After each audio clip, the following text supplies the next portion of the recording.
제177편 수요일, 휴식을 취한 날. 사람들을 가르치는 일에 시달리지 않을 때 예수와 사도들은 수요일마다 늘 그들의 수고로부터 휴식을 취하곤 하였다. 특히 이 수요일에는 평소보다 조금 늦게 아침 식사를 하였고 야영지는 불길한 정적으로 쌓여 있었으며 아침 식사 시간이 반쯤 지날 때까지 아무도 말이 없었다. 마침내 예수가 말씀하였다. 오늘은 너희들이 휴식을 취하기 바란다. 우리가 예루살렘에 온 후로 생긴 일들을 상고해보는 시간을 갖고 내가 명백히 말하였던 앞으로 곧 일어날 일들에 대하여 묵상해 보거라. 진리가 너희 삶 속에 함께 있다는 것과 은혜 속에서 너희가 매일매일 자라고 있다는 것을 확인하도록 하여라. 식사가 끝나자 주는 안드레에게 하루 종일 그곳에 계시지 않겠다는 것을 말씀하였으며 사도들이 어떤 이유에서든지 예루살렘 성문 안으로 들어가서는 안 되고 그 외에는 각자 선택에 따라 시간을 보내도록 하는 것이 좋겠다고 제안하였다. 예수가 혼자서 동산 위로 올라가실 준비가 되셨을 때 다윗 세베대가 그에게 다가가 말했다. 주여, 바리새인들과 통치자들이 당신을 죽이려 한다는 것을 잘 아시면서 어떻게 혼자서 동산을 올라가려 하십니까? 그렇게 하는 것은 위험하니 당신과 동행하도록 세 사람을 보내어 안전을 지켜드리겠습니다. 예수는 충분히 무장을 한 세 사람의 건장한 갈릴리 사람들을 바라보시면서 다윗에게 말씀하였다. 내가 무슨 뜻으로 그러는지는 잘 알겠지만 사람의 아들을 보호하기 위해서 아무도 필요하지 않다는 것을 내가 깨닫지 못하는구나. 내 아버지의 뜻에 따라 내 일생을 마치도록 준비되기 전에는 아무도 내게 손을 댈 수 없다. 이 사람들은 나와 동행하지 못할 것이다. 나는 아버지와 교제하기 위하여 혼자 있어야 하겠다. 이 말씀을 듣고 다윗과 무장된 감시병들은 물러갔지만 예수가 홀로 출발할 때 요한 마가가 음식과 물이 된 작은 바구니를 들고 따라 나오면서 하루 종일 혼자 계시면 아마 시장하지 않겠느냐고 넌지시 제안하였다. 주는 요한에게 미소를 띠시면서 바구니를 받으러 가까이 가셨다. 1. 홀로 하느님과 함께 한 하루. 예수가 요한의 손에서 점심 바구니를 받아 드시자 그 소녀는 용기를 내어 말했다. 그렇지만 주여, 바구니를 놓아두고 기도에 몰두하게 되면 아마 그것을 잊으실지도 모릅니다. 그렇지만 제가 그 점심 식사를 갖고 따라가면 아마 더 자유롭게 경배하실 수 있을 것이며 저는 그동안 아주 조용히 있을 수 있습니다. 저는 아무 질문도 하지 않을 것이며 혼자 떨어져서 기도하는 동안 바구니 옆에 남아 지키고 있겠습니다. 이렇게 말하는 동안 옆에서 듣고 있던 사람들 중 일부는 그 무모함에 놀랐지만 요한은 바구니를 잡고 놓으려 하지 않았다. 요한과 예수가 그 바구니를 같이 붙잡고 그곳에 서 있었다. 이윽고 주는 같이 가도록 허락하고 그 소년을 내려다보시면서 말씀하였다. 내가 전심으로 나와 같이 가기를 간청하니 거절할 수 없구나. 우리들끼리 따로 가서 좋은 시간을 갖도록 하자. 너는 무엇이든지 가슴속에 떠오르는 것들을 물어보아도 괜찮으며 서로 위로하고 편안하게 하도록 하자. 내가 먼저 점심 바구니를 들고 가고 힘이 들면 내가 도와주마. 나를 따라오너라. 예수는 그날 저녁 해가 지기까지 야영지로 돌아오지 않았다. 주는 진리를 갈망하는 소년과 함께하고 자신의 낙원 천국 아버지에 대해 말하면서 이 땅에서의 고요한 마지막 날을 보내셨다. 이 사건은 소년이 동산에서 하느님과 함께 시간을 보낸 날로 저 높은 곳에 알려지게 되었다. 이 장면은 창조주께서 창조체와의 동료 관계를 얼마나 원하는지를 우리에게 언제까지나 보여주는 좋은 예이다. 소년이라 할지라도 가슴속에 정말로 강하게 원한다면 우주적인 하느님의 주의를 끌 수 있고 사랑스런 동행자 관계를 나눌 수 있으며 하루 종일 동산에서 홀로 하느님과 함께하는 잊을 수 없는 황홀경을 실제적으로 체험할 수 있다. 그리고 유대에 있는 언덕에서 이 수요일에 요한 마가만이 그러한 독특한 체험을 하였던 것이다. 예수는 이 세상과 다음 세상의 일에 관하여 자연스럽게 말하면서 요한과 많은 시간을 보내셨다. 요한은 사도들 중에 하나가 될 만큼 충분한 나이에 이르지 못한 것이 얼마나 안타까운지 모르겠다고 예수께 말씀드렸으며 페니키아로 여행하였을 때를 제외하고는 여리고 근처의 요단강에서 첫 설교를 들은 이후로 줄곧 그들을 따라다니도록 허락을 받았던 것에 대해 크게 감사를 드렸다. 예수는 곧 다가올 사건들 때문에 용기를 잃어서는 안 된다고 소년에게 이르시고 그가 왕국에 대한 막강한 사자로서 살게 될 것이라고 그에게 확신시키셨다.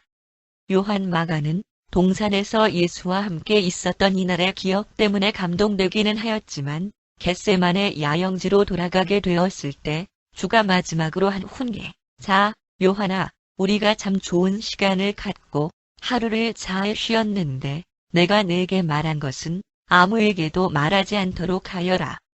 는 말씀을 결코 잊을 수 없었다. 그리고 요한 마가는 동산에서 예수와 함께 보낸 이날에 일어났던 것은 아무것도 드러내지 않았다. 예수가 이 땅에 계신 얼마 안 되는 남은 시간 동안 요한 마가는 줄곧 가까이에서 주를 따라다녔다. 그 소년은 항상 가까운 곳에 숨어 있었으며 예수가 주무실 때에만 잠을 잤다. 2. 어렸을 때의 가정생활. 이날 요한 마가와 함께 하는 동안 예수는 어린 시절과 소년 시절의 체험을 서로 비교해보는 중요한 시간을 보내셨다. 예수의 부모가 소유했던 것보다 요한의 부모가 세상 재물을 더 많이 소유하기는 하였지만 소년 시절의 체험이 서로 매우 흡사하였다. 예수는 요한이 부모와 다른 가족들을 다 잘 납득하는 데 도움이 될 많은 것들을 말씀하였다. 그 소년이 자기가 왕국에 대한 막강한 사자가 될 것을 어떻게 아실 수 있느냐고 주께 질문하자 예수는 말했다. 나는 현재 내 신앙과 사랑이 그 본질 특성들이 어려서부터 가정에서 역할을 맡으면서 받아온 교육에 기초를 두고 있다는 것을 확신할 수 있기 때문에 내가 왕국 복음에 대한 충성을 보이게 되리라는 것을 안다. 너는 부모가 서로 진실한 애정을 품는 가정의 영향을 받고 자랐기 때문에 내 자신에 대해 위험스러울 만큼 자만하게 하는 과도한 사랑을 받지 않았다. 뿐만 아니라 내 개인성은 내 자신감과 충성심이 하나로서 다른 하나를 대조하는 내 부모에 의한 사랑 없는 조종의 결과로서 왜곡되는 체험을 하지 않았다. 너는 훌륭한 자신감을 불어넣어주고 정상적인 안정감들을 육성시켜주는 부모의 사랑을 받아왔다. 그러나 너는 내 부모가 사랑뿐만 아니라 지혜도 소유하는 행운을 누리고 있으며 너를 이웃 동무들과 함께 회당 학교에 보내고 있는 동안 그들이 돈으로 살 수 있는 많은 사치품들과 각종 탐닉에 빠지지 않도록 인도된 것은 지혜로 인함이었고 내가 기원적인 체험을 할 수 있도록 허락함으로써 이 세상에서 살아가는 방법을 배우도록 내게 용기를 주었다. 너는 내 어린 친구 아모스와 함께 우리가 설교하고 요한의 제자들이 세례를 주던 요단강으로 왔었다. 너희 둘은 모두 우리를 따라가고자 하였다. 내가 예루살렘으로 돌아갔을 때 내 부모들은 나를 따르는 일에 동의하였고 아모스의 부모들은 거절하였으며 그들은 자기 아들을 지나치게 사랑하였기 때문에 내가 하였던 복된 체험, 나아가서는 내가 오늘 누리고 있는 이 체험을 하지 못하게 하였다. 아모스는 집에서 도망침으로써 우리와 함께 할 수도 있었겠지만 그렇게 했다면 그는 상처받은 사랑과 희생된 충성심을 갖게 되었을 것이다. 그러한 과정이 현명한 것이었다 하더라도 체험과 독립 그리고 해방을 위해 치러야 할 엄청난 대가일 것이다. 내 부모와 같은 그러한 현명한 부모들은 그들의 자녀들이 내 나이가 되기까지 자랐을 때 독립심을 키워주고 건전한 해방을 누리게 하기 위하여 상처받은 사랑과 숨 막힐 듯한 충성심을 갖도록 하지는 않을 것이다. 요한아, 사랑은 모든 현명한 존재들에 의해 증여될 때에는 우주의 최극 실체가 되지만 필사자 부모들의 체험에서 현시되는 것처럼 위험하기도 하며 그리고 종종 어느 정도 이기적인 특징이 있다.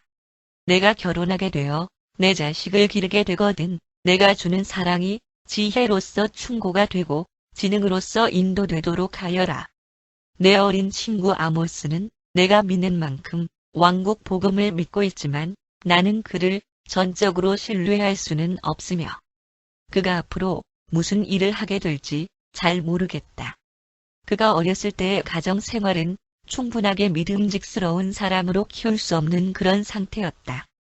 아모스는 정상적이고 사랑스러우며 현명한 가정 교육을 받지 못한 사도 중의 하나와 너무도 흡사하다.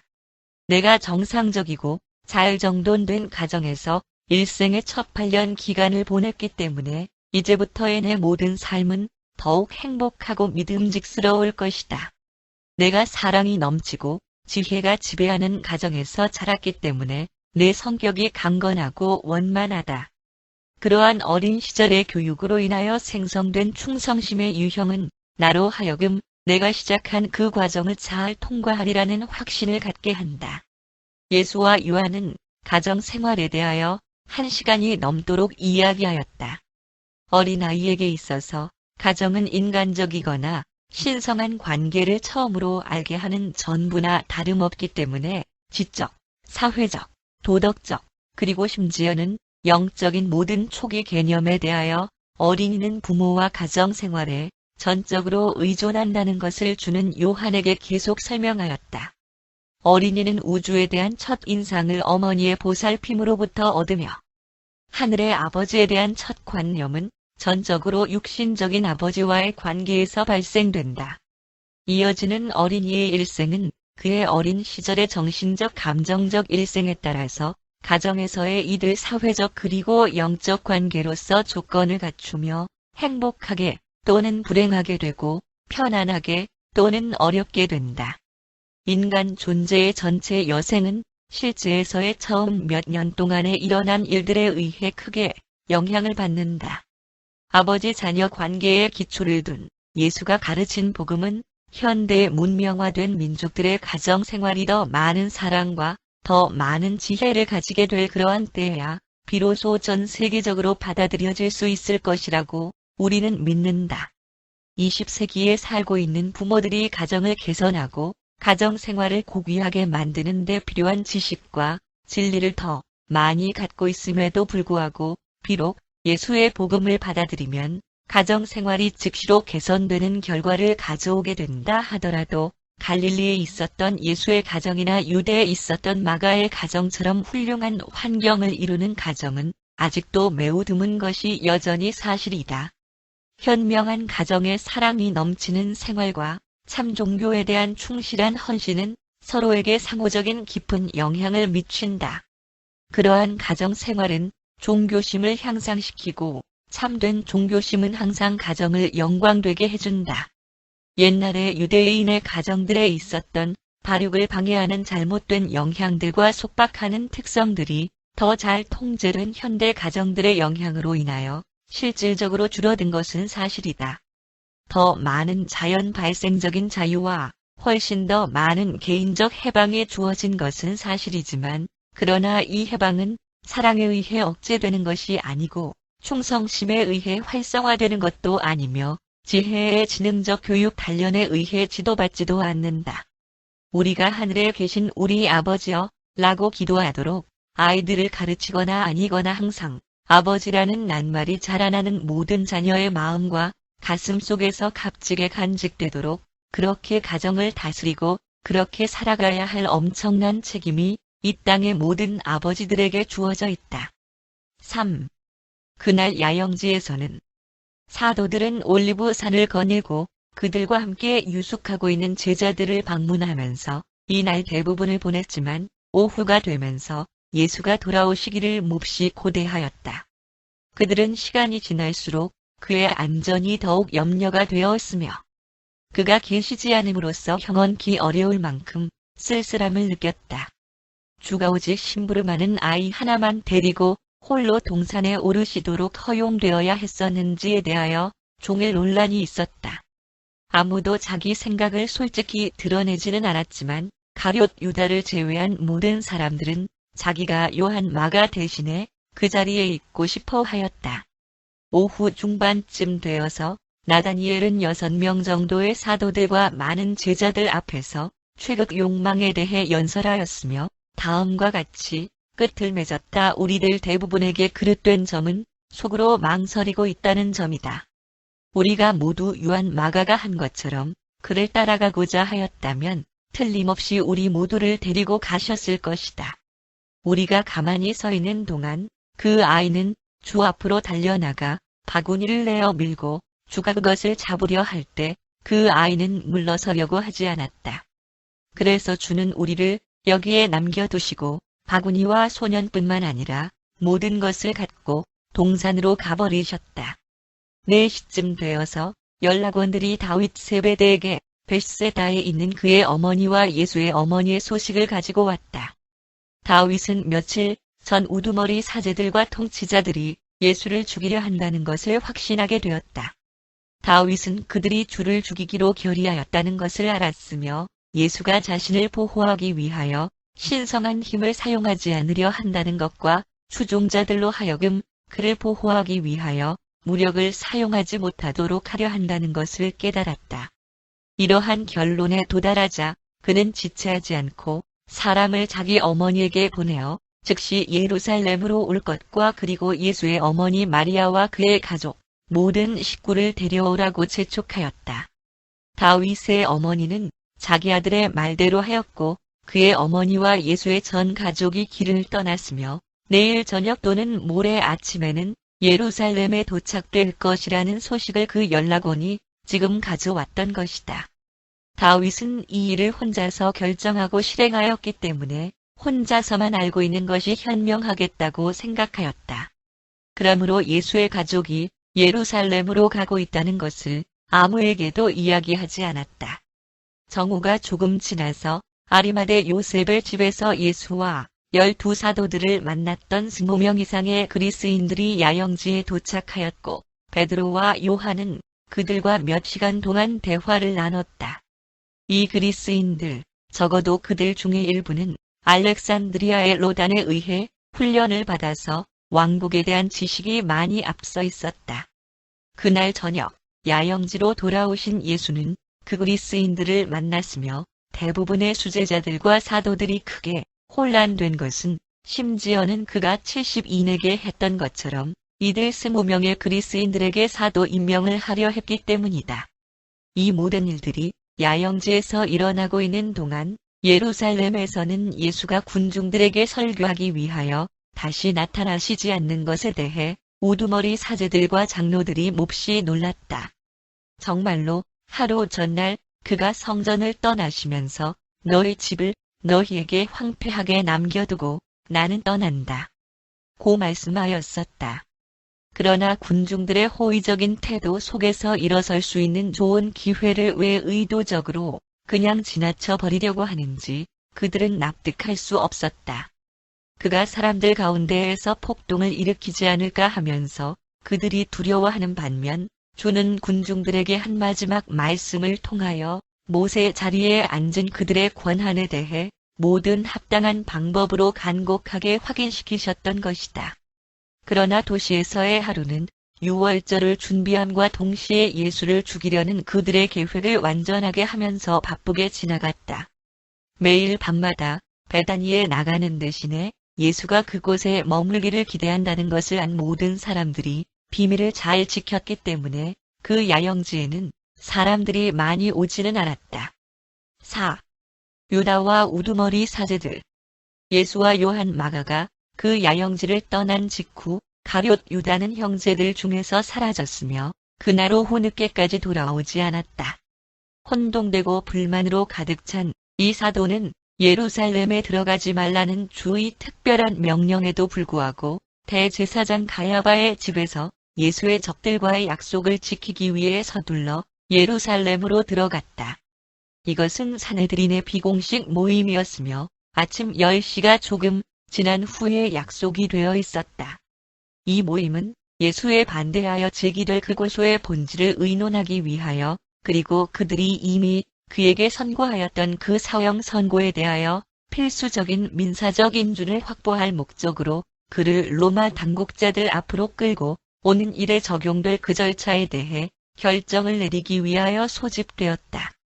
그 전날 유다는 예수가 아기가 없는 몽상가인 동시에 이상주의자이며 그는 고대하던 이스라엘의 해방자가 아니라는 결론을 자신이 내리게 되었음을 자기 친척들과 자기 아버지의 가족의 어떤 사두개인 친구들에게 비쳤었다.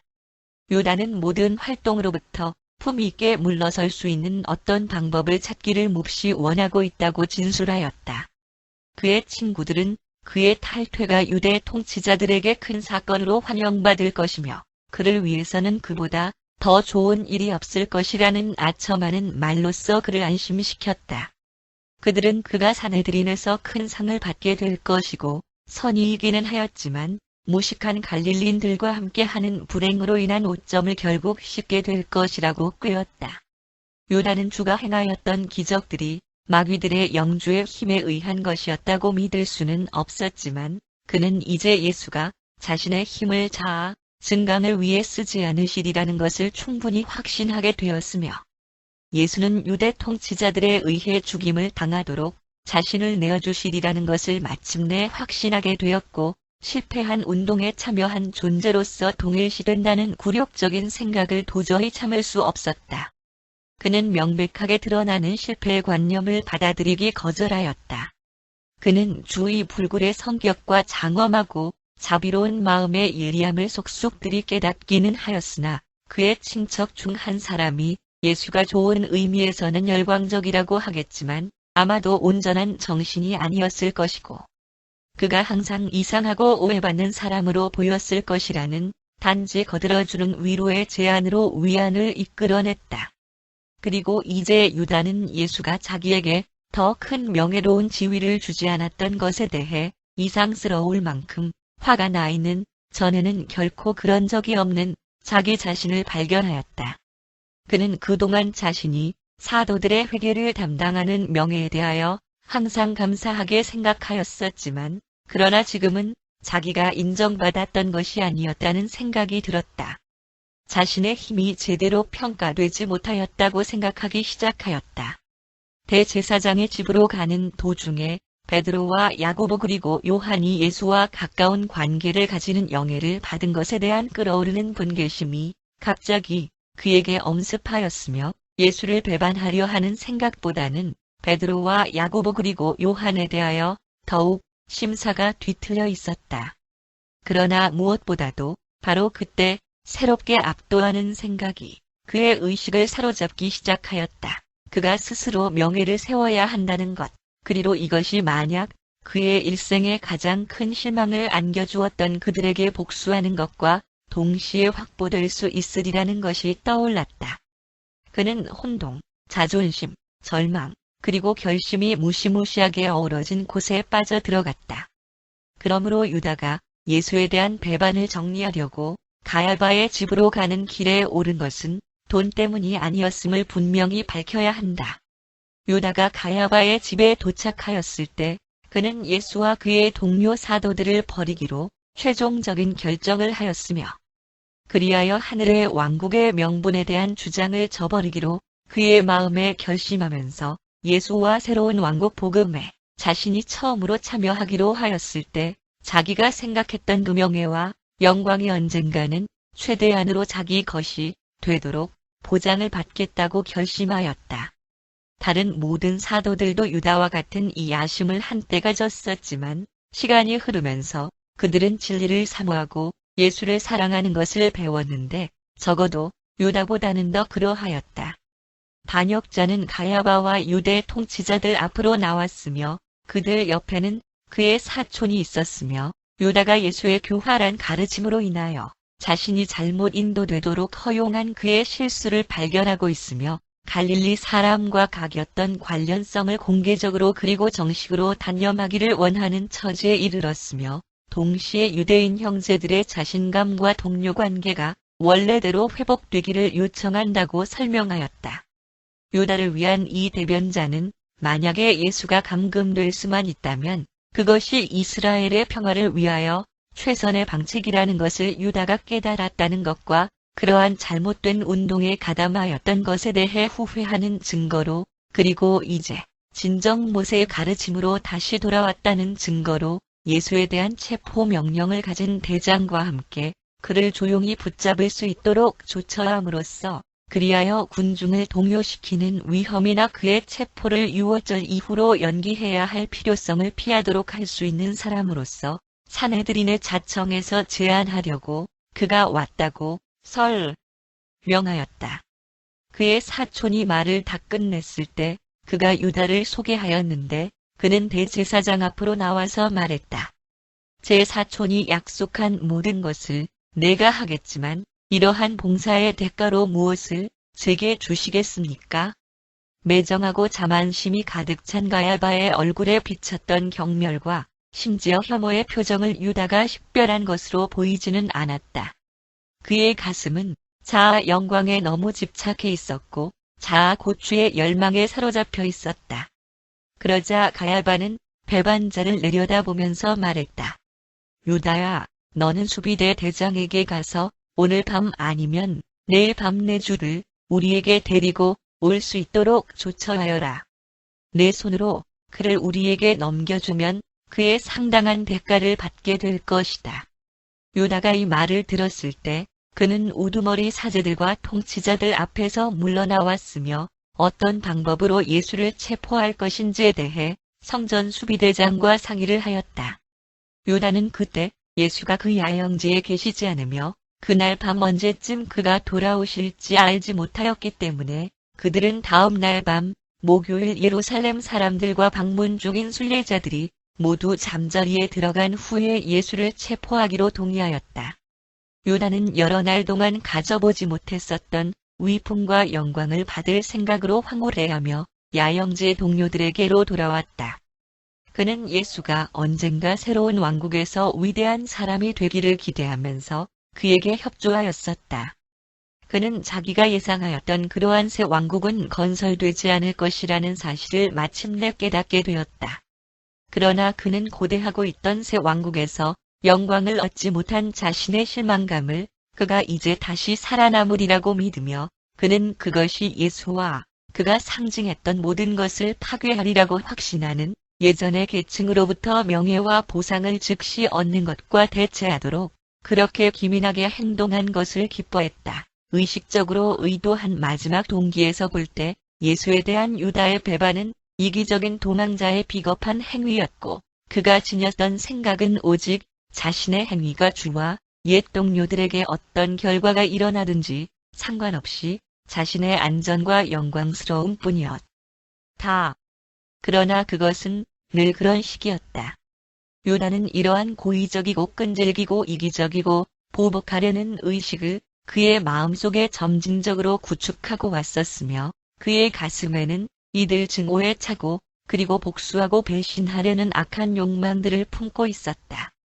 예수는 다른 사도들을 사랑하고 신뢰하였던 것처럼 유다를 사랑하고 신뢰하였으나 유다는 그 보답으로서 전심으로 사랑하는 체험이나 충실한 신뢰를 개발하는 데 실패하였다.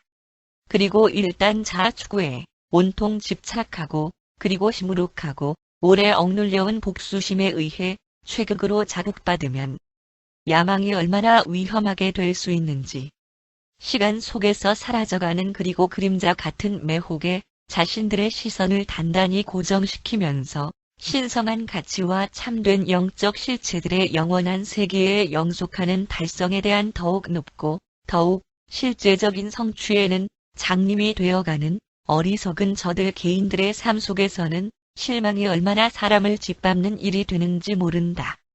유다는 세상의 명예를 마음속에서 갈망하였고 이 욕망을 전심으로 사랑하게 되었다.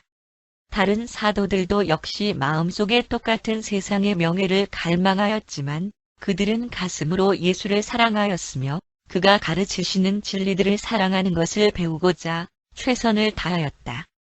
유다는 이때 깨닫지는 못했지만 그러나 그는 세례 요한이 헤롯에 의해 목베임을 당한 후부터 줄곧 예수를 잠재의식적으로 비평을 해왔다는 것이었다. 유다는 예수가 요한을 살려주지 않았다는 사실을 그의 가슴 속에서 항상 원망하였다. 유다가 예수를 따르기 전에는 요한의 제자였다는 것을 너희는 기억해야 할 것이다. 유다가 증오로 옷을 입혀서 자기 혼 속에 간직했던 인간적 분개심과 심한 실망감은 이제 차곡차곡 쌓이고 쌓여 이들 모두가 그의 잠재의식 마음속에서 잘 조직되었고, 그리고 그가 한때 형제들의 지지해주는 감화력에서 과감히 자신이 떨어져 나왔을 때, 그리고는 예수의 적들의 영리한 아첨과 교활한 비웃음에 자신을 노출하고 있을 때 그를 삼켜버리려고 용수철처럼 튀어오를 준비가 되어 있었다. 유다가 하늘 높이 희망을 띄어올리고 그리고 그것을 산산조각으로 만드는 말씀이나 행동을 예수가 할 때마다 그의 가슴 속에는 쓰라린 분개심의 상처가 항상 남았다. 그리고 이들 상처들이 늘어가면서 너무 자주 상처받은 가슴은 이제 선의를 가졌지만, 그러나 비겁하고 자기중심적인 개인성에게 이런 불쾌한 체험을 입혔던 사람에 대한 모든 실제적 애정을 잃었다. 유다는 그것을 깨닫지 못했지만 그는 비겁자였다. 따라서 그는 영광과 권력이 쉽게 손닿는 곳에 있는 듯 보였을 때 그것을 장악하기를 그가 거절하게 만든 동기는 예수가 비겁하게 소심한 것이라고 항상 여기려고 하였다. 사랑이 한때는 진실하였다 할지라도 실망과 질투 그리고 오랫동안의 분개심을 지니게 되면 결국에는 실제적인 미움으로 바뀐다는 것을 모든 사람들이 잘 안다. 우두머리 사제들과 장로들은 마침내 몇 시간 동안 편안히 숨을 쉴 수 있게 되었다. 그들은 예수를 공개적으로 체포할 필요가 없어졌으며 예수가 그동안에는 여러 번 그들의 손에서 빠져나갔지만 반역에 가담하겠다는 유다의 약속은 그것을 불가능하게 할 것이기 때문이었다. 5. 마지막 친교 시간. 이날은 수요일이었기 때문에 야영지에서의 저녁 시간은 친교 시간이었다. 주는 불이 죽은 사도들을 격려하려고 애쓰셨지만 그것은 거의 불가능한 일이었다. 그들은 모두 혼란스럽고 파멸적인 사건들이 곧 일어나리라는 것을 깨닫기 시작하였다. 주가 파란만장했던 지난 날들과 사랑스러웠던 교제를 상기시켰을 때에도 그들은 즐거워할 수가 없었다. 예수는 모든 사도들의 가족에 대해 일일이 질문을 하였으며 다윗 세베대를 바라보시면서 자신의 어머니와 막내 여동생 또는 다른 가족들에 대해 혹시 최근의 소식을 듣지 못하였는지를 물어보셨다. 다윗은 고개를 떨어뜨리고 자기 발을 내려다보았다. 그는 대답하기가 두려웠다. 이때는 사람들에게 군중들의 지지를 조심하라고 말씀한 예수의 경고가 있던 때였다. 주는 큰 무리의 사람들이 그들을 열심히 따르다가 그 다음에 똑같이 그렇게 열심히 그들을 배척하면서 예전에 자신들의 믿음과 삶의 형태로 되돌아갔던 갈릴리에서의 체험을 상기시키면서 이렇게 말씀하였다. 그러니 너희들은 성전에서 우리 말을 듣고 우리의 가르침들을 믿는 것처럼 보이던 많은 군중들로 인하여 스스로 속지 않도록 조심해야 한다.